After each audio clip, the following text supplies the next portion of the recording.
Mahtum oli mestan hak camın içer, kim hesap elinden kutulur kaçar. Sırat köprüsünden salamat geçer, hakka kulluk eden canı bilani.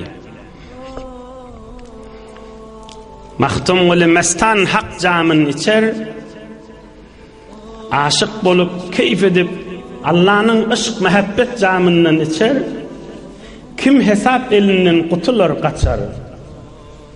Ziren sarap, avadan sarap, ya bir beyleki dünyanın amanatlarına dayanakana, bulun muzorluğa salakana, Allah'ın hesabından kaçıp bulmaz ahim deyiptir. Sırat köprüsünden salamat geçer, hakka kulluk eden canı bilani. Kim canı bilen Allah'a ben ne olsa, Qarankı sırat köprü, cehennemin qarankı sırat köprüsünün üstünden yaxtılık bilen rahat geçer deyiptir. Sırat köprüsünden salamat geçer, hakka kulluk eden canı bilani. Saçığın maşınına, içeriğin yanına, dostluğun yanına, toyda yasta, Türkmenin ağzına alıp okuymalı bir derman zatlar. Sırat köprüsünden salamat geçer, hakka kulluk eden canı bilani. Arapların bir mesele var. Araplar aydiye kullu yevmin ya'ti bi meşagilihi.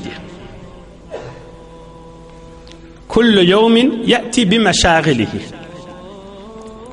Bir soğağı işetecek, ertiye koyyan.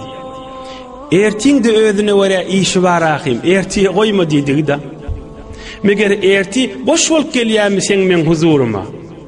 Erti de özüne göre hısırdısı var ahim. Erti de gelenni içi dolu bolup gelýär, boş gelen ahim sana diýipdir. Kullu yevmin ya'ti bi meşagilihi. Allah'ın buyruğunu eşittin, basım uğra.